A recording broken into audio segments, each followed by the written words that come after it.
Get kind of an idea about what kind of wild guys these guys are. I'm talking about Savage and LeDuc. They are both lacking a little something upstairs there because they do so many wild and unbelievable things. It is just hard to comprehend two guys doing that. Coming out, King, who will be involved in a tag match with Austin Idol going against these two crazy guys. And Jerry, before we take off on that, I would like to share with you and all of our audience here some comments that Randy Savage had to make about this tag match coming. Let's take a look at it first.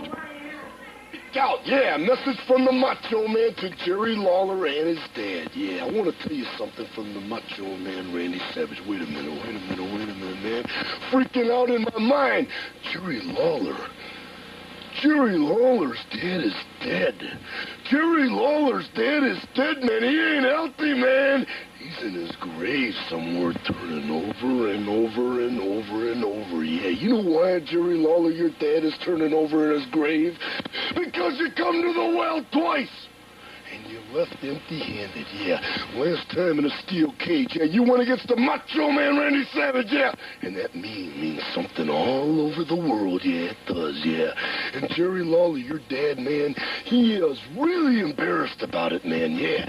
Because what you've done is you've gone past your due retirement, yeah. You should have retired before you faced the #1 world's greatest athlete in the world today, yeah, me. Yeah, me, Jerry Lawler, yeah. And now you're talking about coming to the well for the third time, man. Well, you're crying and you're crying and you're crying, man. Man, don't you have no pride? Don't you have no pride, Jerry Lawler? Think of your dad, man, being dead.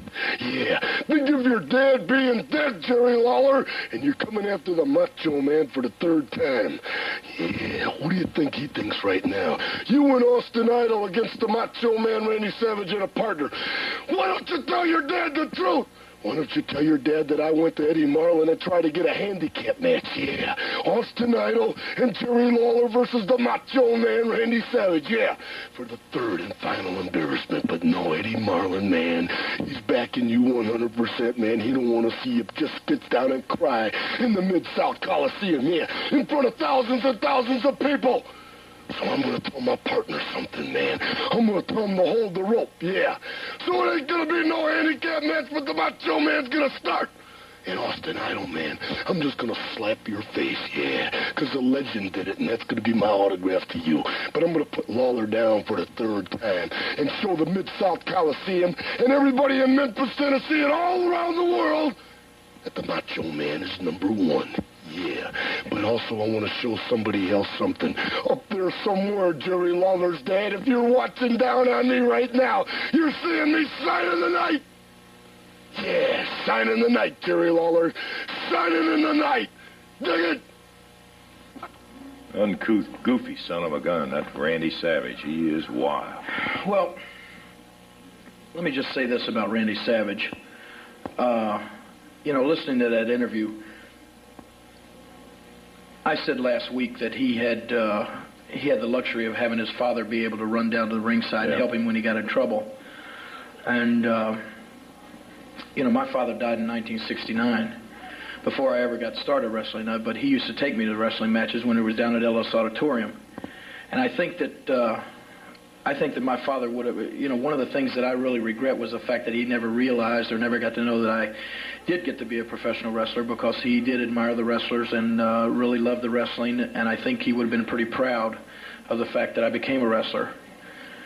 And for me to stand here and listen to a piece of trash like Randy Savage even say my father's name or my dad on his mouth makes me sick to my stomach. So let me tell you something, Randy Savage. When I get in that ring with you down at the Coliseum Monday night, brother, I promise you one thing. I want you to have your dad sitting in the back, and I want him to be watching.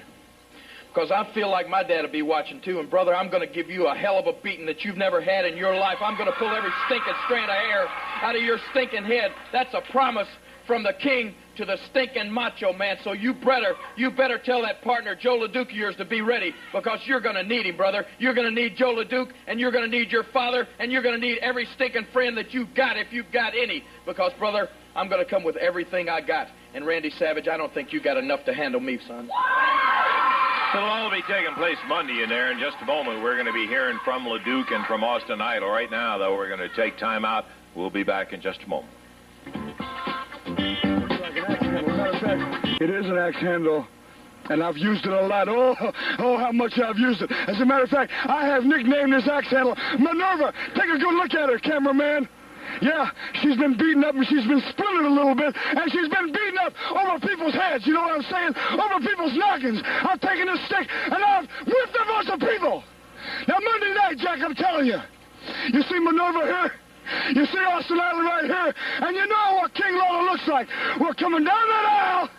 We're going to get in the ring, and we ain't going to do nothing but take some and crack people over the head with it. And I'll tell you, I'm not going to stop till I see the blood squirt out of their heads, till I see the eyeballs pop out of their heads, until we have two bodies laying prone, laying flat on their backs, Jack, and only then. And when I look around and see people standing on their feet and saying, we want more, I'm going to take this handle while the king holds him, and I'm going to ram it down throats. I'm going to take it and punish people. I'm going to beat on people until I can't stop, until I get my belly full. Monday night, Jack. Well, not to be outdone, Joe LeDuc had some comments also about that match coming up. Savage will be his partner. We want to wait just a second, and we'll listen to Joe LeDuc. I really can't imagine these two guys as partners together, Dave. Randy Savage, Joe LeDuc. Let's hear what Joe had to say. You know something? Seems like the king, the real king, has come back to Gray City. Jerry Lawler, it's been a few years. Lawler, you call yourself the king for many years, but you remember when LeDuc was around here, you were not the king no more, because I am the real king. I'm the one that commands. I'm the one that tells you what to do. And when I say go down, you go down, Lawler. You remember when I cut my arm with an axe and I make a vow that I'd send you to the hospital. You went to the emergency room, brother. Talking about me being crazy, breaking glasses on my head. No, I'm not crazy. I got 4, 5, 6 made, brother. They're all beautiful. I've got 7 or 8 women, diamond and limousine. But I've got guts, and I've got blood, and that's what it takes, Lawler. Last week, I didn't do nothing to you compare to what's going to happen next time you get in that ring with the real king. You hear that? Joe LeDuc is back. And I think you know it, a little bit about it. So, brother, this is the corridor of mendacity. Go for it.